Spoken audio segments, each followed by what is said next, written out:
So I got my blood work done, and with that, I got my testosterone levels tested. And obviously, I have to show off a bit now. The results are 1200 nanograms per deciliter. That's basically double what most men my age are running on. Unfortunately, because testosterone levels in men have been collapsing for over 50 years, a study published in the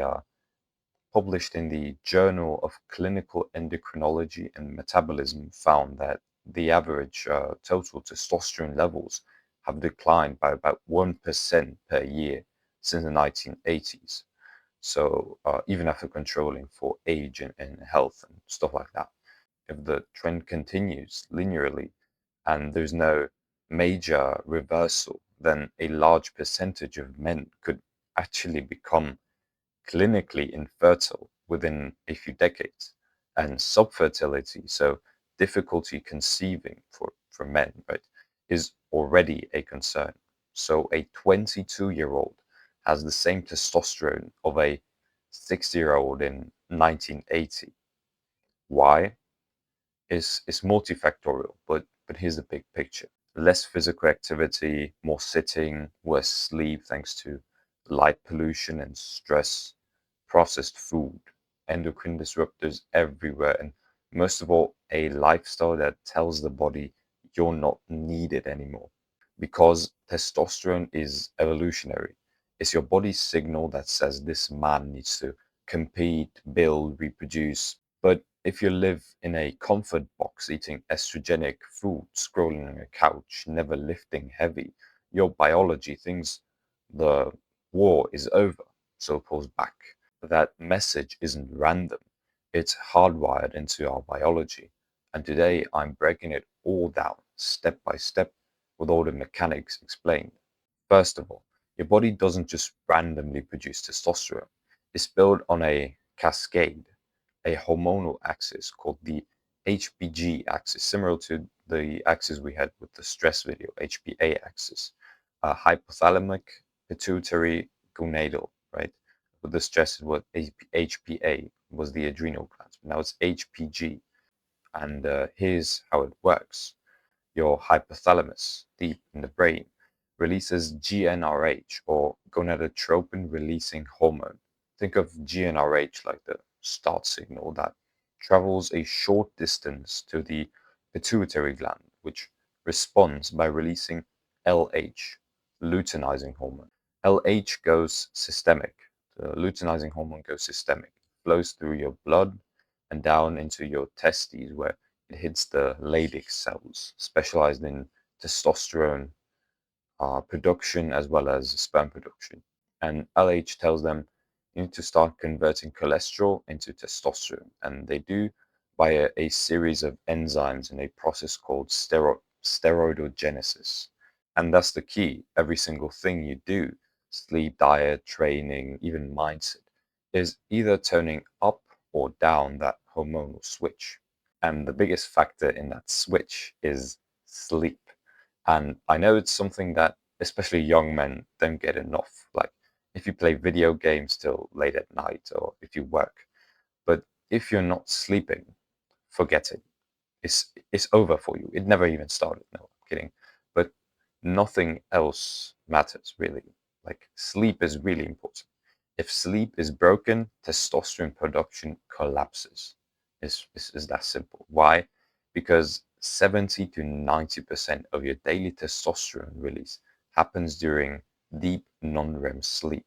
During that phase, the brain increases the release of GnRH, which then triggers LH, which then signals to the testes to produce testosterone.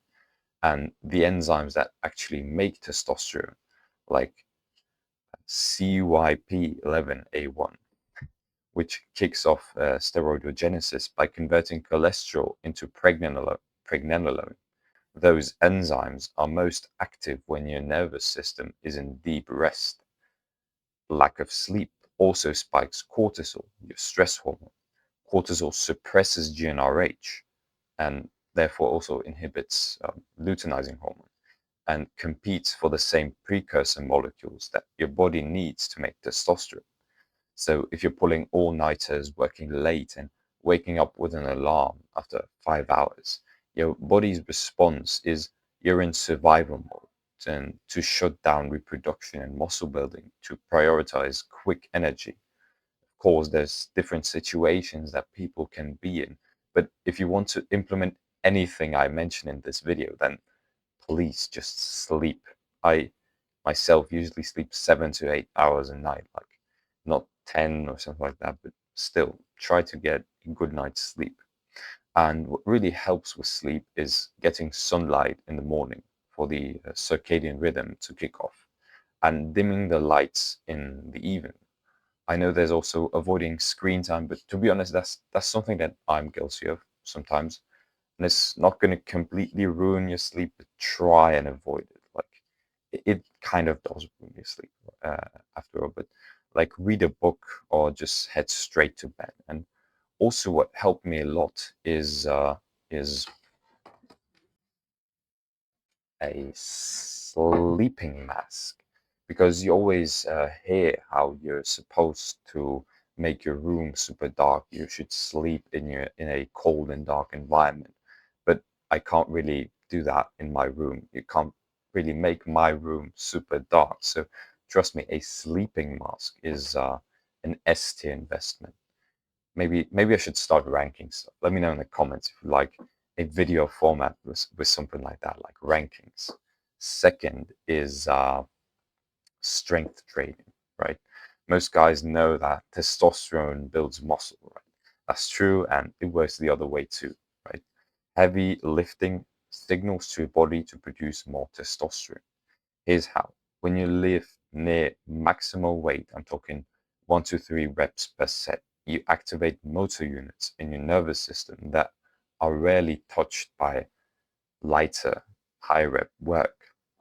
That neurological intensity triggers a surge in stuff like dopamine and epinephrine, which make your hypothalamus release more GnRH. It's a top-down signal, right? This organism is under load, and give it more anabolic fuel, give it more testosterone. By the way, you don't even have to go to the gym. Like I do calisthenics, so weighted push-ups and pull-ups and stuff. More importantly, these intense workouts increase the sensitivity and density of androgen receptors as well. So receptors to testosterone in your muscle tissue. That means that your body doesn't just produce more testosterone, it becomes more effective at using it. Personally, I also rest long between sets, 4 to even 5 minutes, because I want to keep cortisol low. But also, I talk a lot with other people between sets, and honestly, I don't understand why some people don't like it. Like it's the whole mysterious gym culture. Obviously, there's days when I'm just gonna train and that's it, but still. So when rest is short, cortisol climbs, which competes for the same precursor, pregnenolone, that is needed to make testosterone. So my training approach is 4 to 5 compound lifts. Personally, I love weighted pull-ups. They really make your like wide, let's say, and so low reps, high intensity, and long rest for full recovery. Another thing with gym culture is as much as it would hurt younger me saying it, cardio is not your enemy. Bad cardio is bad house. Yeah. Long distance jogging, like 45 minutes, moderate intensity, raises cortisol through the roof, right? That cortisol down regulates GnRH, blocks 17 beta HSD, and even increases aromatase, the enzyme that converts testosterone into estrogen. So I avoid chronic jogging. What do I do instead? I do some zone 2 cardio, brisk walking, cycling. Um, it improves insulin sensitivity, helps fat oxidation, improves sleep, and technically even supports healthy testosterone indirectly through mitochondrial function and recovery. Personally, I walk a lot, and for boxing stamina, things like jump rope with interval, sprinting intervals, and it does include some jogging, but it's mainly for warm-up. So now you know. You know the famous fighter from Dagestan, Islam Makhachev, his famous words. If you want your son high level wrestling, send him 2 3 years Dagestan and forget. But also, these ones, right? I eat, I sleepy, and I trainy. And we haven't discussed the ET part yet. Testosterone is made from cholesterol. That's not an opinion, that's biochemistry. Inside the Leydig cells in your testes, cholesterol is converted into pregnenolone by CYP11A1 in the mitochondria. Pregnenolone is then converted through several steps into testosterone via different enzymes that I'm not going to try to name right now. So no cholesterol means no testosterone. So eat fat. I eat eggs every day, like whole eggs every day, right? 5 whole eggs, minimum of 3 every day. But I eat eggs every day, like whole eggs, grass-fed beef, butter, and just 30 to 35% of your calories, even 40% of your calories should be from fat. So like 30 to 40% of your calories should be from fat. Also, don't starve yourself. Your body interprets large caloric deficits as a sort of famine, and it lowers leptin, very important, which is very important because it lowers leptin, and that leptin reduction triggers a reduction in GnRH. So low leptin, low GnRH, low LH, low testosterone. So I stay at maintenance or slight deficit, actually, but you can also do slight surplus bulking. Um, just remember that you can't build hormones from nothing. And number 3 is your enzymes. Actually, no, it's the same thing. It's still nutrition. Your enzymes are like workers in a factory, right? The enzymes that have to convert different hormones and stuff. But without the right tools, they don't function. And that's where micronutrients come in. Zinc is critical for LH release and for the function of 17 beta HSD, the enzyme that converts a precursor into testosterone. So 25 milligrams of that, and I don't even take it every day, and sometimes I forget it, but it's a supplement, right? You should get that stuff in your diet. Only so I recommend you should do like blood work as well. You really see which vitamins, which micronutrients you're lacking. I recommend you do that and consult your doctor. I'm not a doctor, right? So just don't take a lot of stuff that you just heard somewhere in the internet. But never mind, magnesium, vital for over 300 enzyme systems, right? It's really important, and including those that regulate GnRH and support deep sleep, both very important for testosterone. I take 400 milligrams of magnesium glycinate. It's similar here. Some days I don't take it at all, and to be honest, you can mostly get them from just a healthy, balanced diet, right? Now, vitamin D. Vitamin D is actually a secosteroid, so a steroid with one carbon ring broken, and it regulates gene transcription. It increases the expression of androgen receptors as well. So yeah, vitamin D, it's very important for vitamin D, it's very important to get sunlight. Like 90% of production is just through sunlight. Now, I'm not a medical professional, as I just mentioned, and the recommended daily dose is 600 IU. But personally, I take like 5,000 IU and beyond that. But again, just every day or so, especially if you have darker skin and live in less sunnier regions, uh, you can do your blood work and check if you should supplement. But there are several studies that link like supplementing high doses of vitamin D with high levels of testosterone. And without these cofactors, you cannot get high testosterone. And another thing, this is the third point, and it's a little bit funny because uh, another thing for high testosterone is a little bit of paranoia. I know it sounds dumb, but most of these buzzwords like seed oils, touching receipts, and all that stuff, it could be seen as a bit of paranoid, right? Paranoid behavior, but only because society has normalized low testosterone pretty much. So, yeah, I'd rather be called paranoid than not be able to have children. Um, Perfect. And modern life is full of xenoestrogens, chemical compounds that mimic estrogen in your body. They bind to estrogen receptors, right?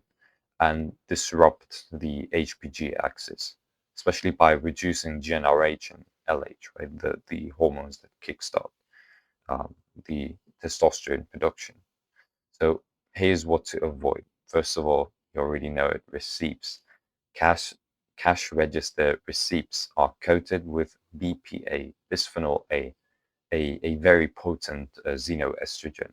When you touch one, it absorbs into your skin and then enters circulation and acts like a synthetic estrogen pretty much. And BPA has been shown to lower testosterone and reduce Leydig cell function and impair spermatogenesis even. So like it impairs your body's ability to make sperm. So use digital receipts or just avoid touching them, especially during COVID when you had your alcohol solution for like disinfecting, and then you were touching the receipts, and it was all like dissolving. That was extremely bad. Like that's very unhealthy. Second is microplastics, right? Plastics contain phthalates, which leach into food and water, especially when heated. These compounds downregulate steroidogenic enzymes like STAR and the CYP11A1, again, reducing testosterone synthesis at the source. So drink out of glass, right? Especially especially avoid drinking out of heated plastic. That's very bad. And the third point is seed oils. And with seed oils, it's like canola, soybean oil, corn oil, all very high in omega-6 linoleic acid, which it this fatty acid oxidizes very easily, and it promotes inflammation if you eat too much of it. So again, right, you don't have to be that paranoid, but you can still eat fast food sometime. Like it's not going to completely kill your test, but if you keep these things in mind, you will like a little bit of paranoia, as I mentioned, right? So chronic inflammation caused by omega-6 fatty acids, right? The omega-6 omega-3 ratio raises cortisol, and that suppresses GnRH. So you should really use olive oil, coconut oil, tallow, ghee, these fats instead, and they support mitochondrial health, and that's very important for steroidogenesis. Then also shampoos, soaps, cleaning agents. They all use, not all, but a lot of them use parabens and alkyl phenols. So both of these types of substances are endocrine disruptors. They lower testosterone and interfere with aromatase balance. Again, aromatase converts testosterone into estrogen. And these compounds accumulate. They don't just flush out, right? Not all of them. Some, but you touch them every day, and over time, this can really shift your hormonal baseline. So your goal is to lower estrogenic load while maximizing support for like the androgenic system. Now, this part This part is very important, and most people skip it, but I think it's the most powerful of all. It's kind of the mindset part, because testosterone doesn't just make you competitive. Competition also raises testosterone, and it's the same thing, right, with the muscles, with working out, right? When you work out, it raises testosterone, and that raising testosterone triggers better muscle building, right? So it's the same with competition. When you crave challenge, when you seek pressure, when you look at an obstacle and think, I want this, I really want this, your brain activates the dopamine system, and that dopamine triggers the preoptic area of your hypothalamus, the same area that governs GnRH release. And that's something very important, because dopamine and testosterone are kind of tied together by the system. And this is very important. So, in other words, when you live like someone who needs testosterone, your body will give it to you. And when you act like someone who's scared, stressed, or passive, cortisol will rise and GnRH will fall and testosterone will drop. That is real, right? It's not just a mood, it's a chemical signature.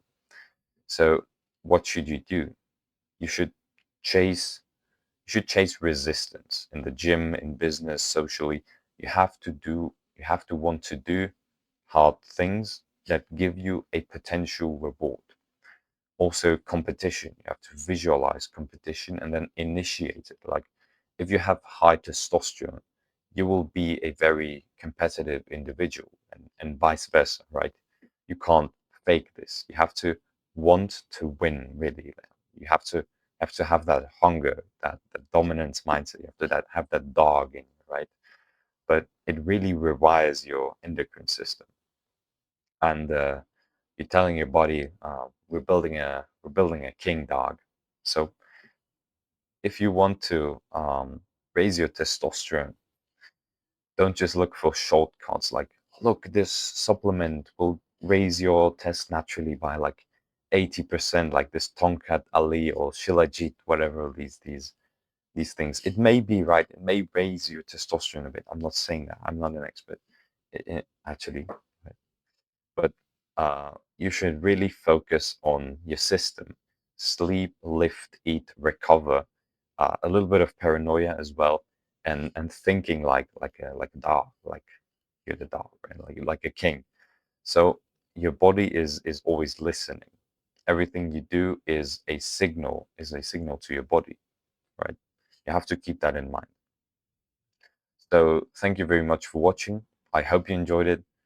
Let me know in the comments what your testosterone levels are, if you even have them tested, if you know what they are. I recommend you do that. I like knowing stuff about my body.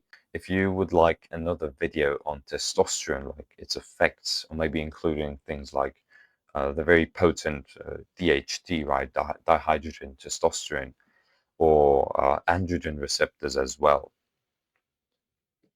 then let me know in the comments as well. But yeah, thank you very much for watching. I hope you enjoyed it. And as always, stay tuned for next one.